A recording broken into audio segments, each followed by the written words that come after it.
Bonjour à tous. Alors, qu'est-ce que c'est une primitive? Bon, mathématiquement, c'est pas une femme préhistorique. Non, c'est plutôt une devinette. Donc, je pense à une fonction. Bien sûr, je te dis pas laquelle, mais je te donne quand même sa dérivée. Tu vois, je suis gentil. Et donc, ton rôle, ça va être de trouver la fonction à laquelle j'ai pensé. Allez, jouons ensemble. Donc, la dérivée de la fonction à laquelle je pense, elle est définie sur grand R par f' de x égale 2x plus 3. Alors, je te laisse réfléchir à quelle fonction ai-je bien pu penser. Oui, alors, bien sûr, pour comprendre ce qu'est une primitive, il faut savoir parfaitement ce qu'est une dérivée. C'est sûr que pendant la préhistoire, on ne devait pas être au courant. Donc, si vous avez déjà du mal avec la dérivée, je vous invite à revoir les vidéos de niveau première sur les dérivées, et puis après, vous revenez. Alors ici, 2x, bah, une primitive x carré, hein, quand on dérive x carré, ça fait 2x, et pour obtenir 3, c'est qu'on avait 3x. Donc voilà, mais est-ce qu'on est sûr et certain que c'est à cette fonction-là que j'ai bien pensé? Bah, parce que ça pourrait être x carré plus 3x plus 5, puisque la dérivée de 5, ça fait 0. Mais pourquoi j'aurais choisi 5? Ça se trouve, j'ai choisi moins 7. Donc on voit que finalement, il y a une infinité de solutions. Donc comment faire pour trouver précisément celle à laquelle j'ai pensé? Eh bien, on peut donner des conditions initiales. Par exemple, je peux dire f s'annule en moins 1. Et avec cette information, vous êtes capable de trouver la constante. Donc essayez de la chercher, n'hésitez pas à faire pause. Si vous voulez, si vous avez un morceau de papier, là, un stylo pour trouver, sinon ben, moi je corrige tout de suite. Donc, j'écris toutes les solutions sont de la forme x carré plus 3x plus petit c étant la constante, un nombre réel, et on va essayer de le déterminer. Alors comment? En utilisant l'information f s'annule en moins 1. En moins 1, donc je remplace tous les x par moins 1, voilà, et puisque ça s'annule, bah, ça va être égal à 0. Et donc j'ai une équation à résoudre en C. Donc je fais les petits calculs, voilà, je vous laisse vérifier les calculs qui sont pas de niveau terminal. On trouve C égale 2, on remplace, et donc je pensais à x carré plus 3x plus 2. Voilà.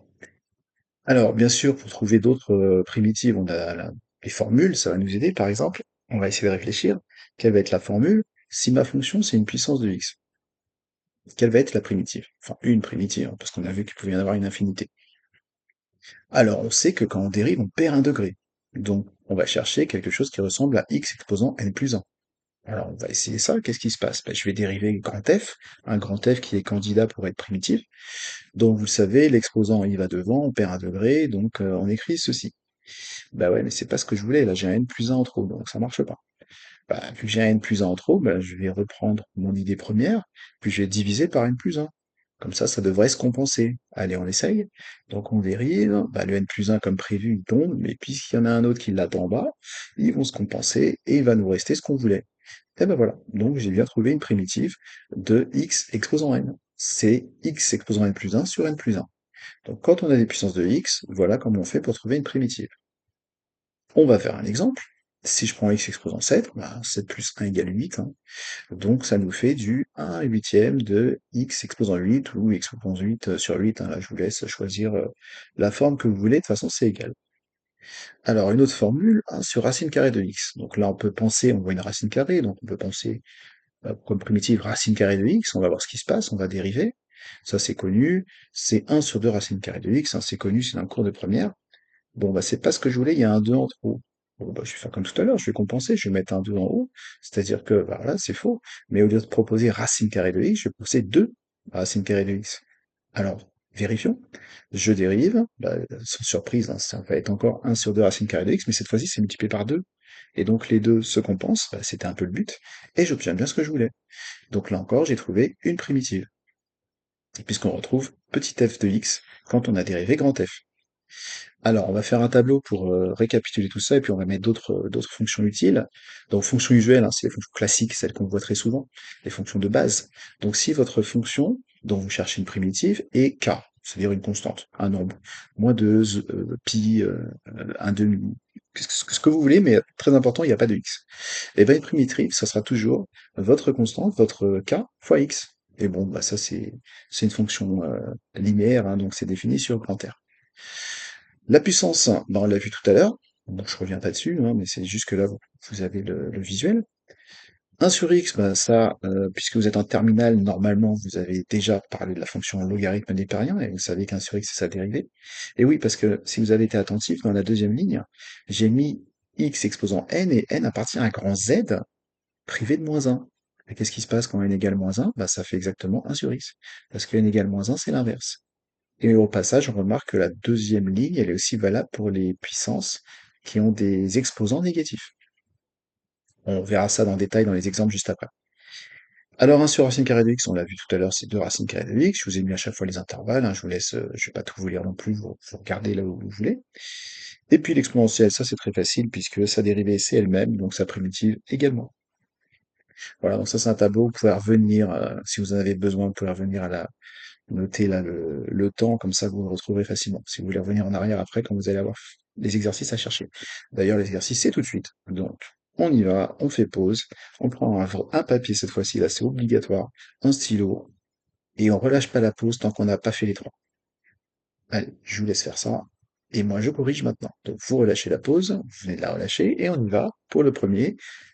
X carré plus E de x. Alors, x carré, c'est une puissance, hein, donc on va faire plus 1, c'est la formule. Donc, ça fait x3 sur 3, x au cube sur 3. Et puis E de x, on a dit c'était 2 de x. Et j'ai demandé toutes les primitives. Donc, on va rajouter une constante. Voilà. Bon, ça, c'est vraiment des primitives de base. Alors, la suivante. Alors, on va réfléchir un petit peu parce que là, le x, il est dénominateur. Ah, donc on a dit que ça marchait, mais la formule, il faut, alors on peut l'utiliser telle qu'elle est, mais souvent après il y a un problème de notation. Donc je préfère éventuellement vous proposer une autre formule, ça veut pas dire que vous êtes obligé de l'utiliser. Hein, celle du tableau fonctionne très bien, mais en général, par expérience, je sais que les élèves qui préfèrent celle que je vais vous mettre maintenant, mais vous avez le droit de ne pas faire comme nous. Alors, bon, le 6 on le met de côté, ça c'est pas gênant, on va se concentrer sur ce qui nous pose problème. Donc si je prends une fonction qui est définie par cette égalité, 1 sur x exposant n, bah, je sais que je peux l'écrire x exposant moins n.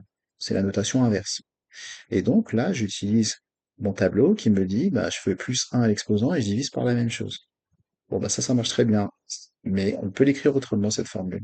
Alors déjà, là, au lieu d'écrire un quotient, j'écris un produit.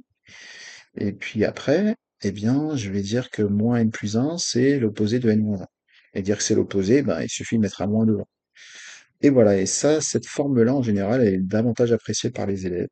Donc, une primitive de 1 sur x exposant n, ça va être moins 1 sur n moins 1 fois 1 sur x exposant n moins 1. Donc, c'est parfois plus facile à retenir. Je sais pas parce qu'en fait, ça s'applique directement. Donc, ça va aller plus vite. Mais vous pouvez utiliser celle que j'ai mis dans le tableau, celle qu'on voit d'ailleurs au début de la deuxième ligne. Alors, utilisons-la dans cet exemple. Donc le 6, on va dire c'est pas un problème, hein. 6 c'est 6 fois 1, donc on le met de côté. Ça veut pas dire qu'on l'oublie, hein, il faut l'écrire à chaque fois, mais voilà, il est là en facteur. Donc on se concentre sur 1 sur x au cube, on utilise la formule qu'on vient d'expliciter. Donc à la place de n, eh bien, alors bien sûr il y a le x6, hein, on a dit il faut continuer à le recopier quand même. Là à la place de n, je mets 3, puisque n égale 3. J'ajoute petit c puisqu'on les veut toutes. Et puis après, ben voilà, on fait les calculs, là encore, c'est pas très compliqué. Et à l'arrivée, on obtient moins 3 sur x carré plus une constante. Voilà toutes les primitives de notre fonction g. Allez, les autres, ça va aller plus vite. Donc 5 sur racine carrée de x, ça doit vous évoquer le tableau tout à l'heure. Il y a juste le 5 pas dans le tableau, mais on va faire comme avec le 6. On va le pousser. On le pousse à gauche, on met un fois, puisque 5 c'est 5 fois 1. Comme ça, on se concentre sur ce qui est à droite. On sait qu'une primitive, c'est 2 racines carrées de x, et puis on n'oublie pas de faire 5 fois 2. Voilà, on obtient ce qu'il faut. Donc petit h pour la fonction et grand H pour la primitive. Enfin, les primitives, puisque j'ai mis petit plus c. Alors, dernière partie, c'est un autre tableau, cette fois-ci avec des fonctions composées, parce que dans les sujets de bac, en général, il y a des fonctions composées. Donc, en fait, vous avez juste U' à rajouter en plus. C'est-à-dire que ça ressemble au tableau tout à l'heure. Alors, il y a des conditions, la primitive au plein centre. À gauche, vous avez votre énoncé. Au milieu, vous avez votre réponse. Et après, il y a des conditions qui sont quasiment tout le temps vérifiées. Il faut juste quand même le vérifier. Voilà, ça en rendre compte quand même. Il faut pas faire ça aveuglément. Donc, vous voyez, quand vous avez U', U exposant n, eh bien, vous pouvez tout prendre et le remplacer par U exposant n plus 1 sur n plus 1 pour, bien sûr, pour avoir une primitive. Et donc, ça, en fait, c'est le même tableau que tout à l'heure, sauf qu'au lieu de mettre x, je mets u, et comme il y a un u, eh bien, dans la partie gauche, il faut absolument u'.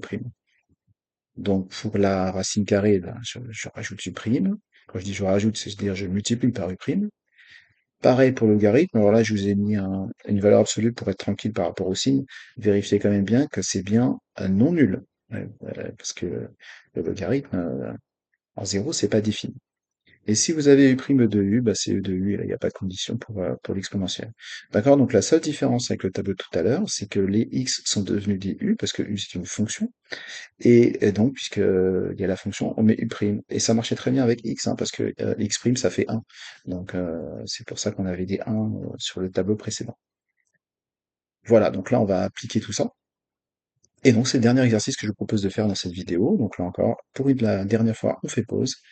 Et là, il va peut-être y avoir un petit peu plus de travail que tout à l'heure, mais si vous savez faire ça, vous saurez tout faire, quoi. C'est important de passer du temps à chercher ça vraiment sérieusement. Donc, vous faites pause. Si vous avez besoin, au pire, vous revenez en arrière pour voir le tableau, et puis vous essayez de faire, même si c'est pas bon, vous essayez d'écrire des choses. Et puis après, de toute façon, bah, moi, je corrige tout de suite. Voilà. Donc, on y va pour la correction, parce que vous venez de relâcher la pause. Alors, j'ai cette fonction. Bon, ici, alors, comment on fait pour trouver? Eh bien, faut regarder à quoi ça ressemble. Je vois une puissance. Donc, dans le tableau, je pense à U', U exposant n. Et je connais sa primitive. Une primitive. C'est U exposant n plus 1 sur n plus 1. Donc maintenant, le but, c'est que dans mon énoncé qui est à gauche, je dois reconnaître U', U exposant n. Donc on va nommer des objets. Qui c'est U? Bah, c'est 2x moins 1. On le met en bleu pour le voir partout. U', bah, c'est 2. Et on voit qu'il n'y a pas de dans notre énoncé à gauche. Alors il y a un 2, mais il y a 2x moins 1, mais c'est déjà pris dans le bleu, hein. Il faut un 2 en plus. Et puis ici, n égale 3. Vous voyez, c'est le petit f égale au milieu là. Petit f égale U', U exposant n, c'est ça qu'on veut. Et quand on regarde à gauche, en haut à gauche, on voit du bleu et du rouge, mais il manque du vert. Donc s'il manque du vert, on ne peut pas passer à grand F. Alors après, on se détend, c'est quoi le vert? C'est 2, donc il manque un 2. Donc, petite astuce, vous prenez votre fonction, vous la multipliez par 1, et 1, vous dites que c'est 2 sur 2. C'est 3 sur 3, c'est 8 sur 8, c'est ce que vous voulez sur la même chose. Ben voilà une façon de faire apparaître 2. Donc je dis que 2 sur 2, c'est un demi fois 2, et j'obtiens la forme souhaitée.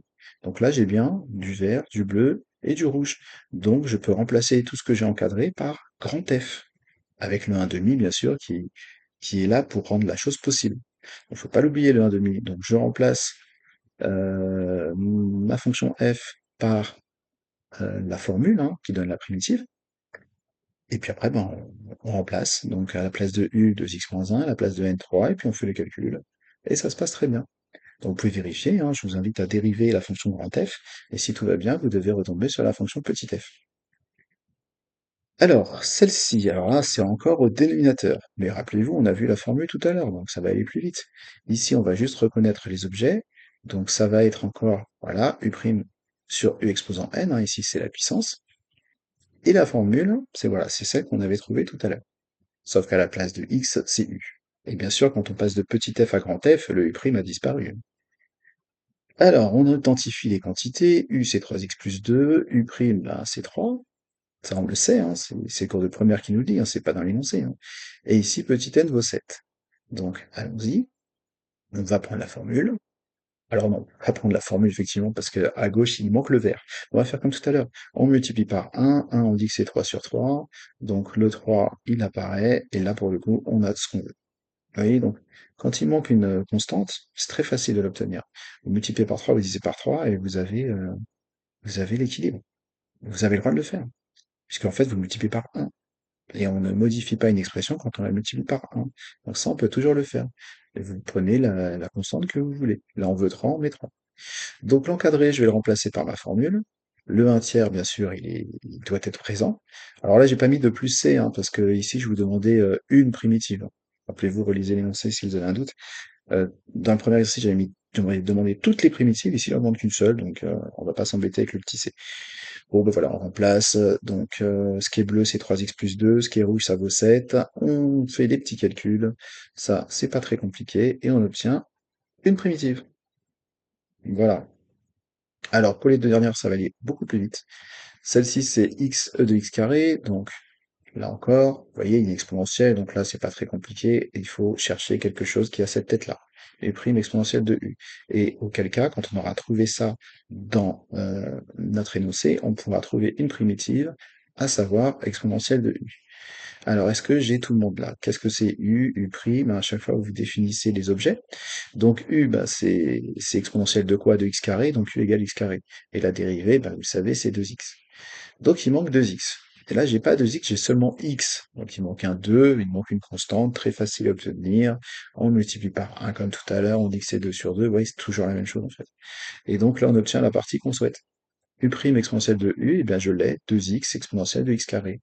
Donc, pour passer de petit h à grand H, pardon, eh bien, on garde le 1,5 et puis on va écrire exponentielle de U puisque c'est la primitive recherchée. On remplace bien sûr U par sa valeur et c'est déjà fini. La dernière, petit i de x qui vaut 2x sur x carré plus 1. Alors là, il n'y a pas de puissance. Alors, il y a x carré, mais c'est plus 1. C'est pas x plus 1 le tout au carré. Donc là, il n'y a pas, voilà, de puissance. Il n'y a pas d'exponentielle. Alors qu'est-ce que c'est? Ben, ici, le tableau, il faut penser à U' sur U. Alors on va vérifier parce que vous voyez, x carré en bas et en haut, c'est un degré de moins. Donc ça pourrait être sa dérivée. Voilà, ça va être exactement sa dérivée d'ailleurs. Et auquel cas, on aura notre primitive ln de valeur absolue de U. Donc si U c'est le dénominateur, que vaut sa dérivée? Eh bien 2x. Ah bah tiens, bah, on a de la chance cette fois-ci, c'est parfaitement notre numérateur. On n'a même pas besoin de faire fois 1 et de faire apparaître des quantités. Bah, donc c'est direct. On obtient euh, ln de x carré plus 1. Voilà, donc cette vidéo pardon, s'achève. Je vous laisse me poser des questions en commentaire si vous en avez. Sinon, bah, j'espère que ça vous aura été utile.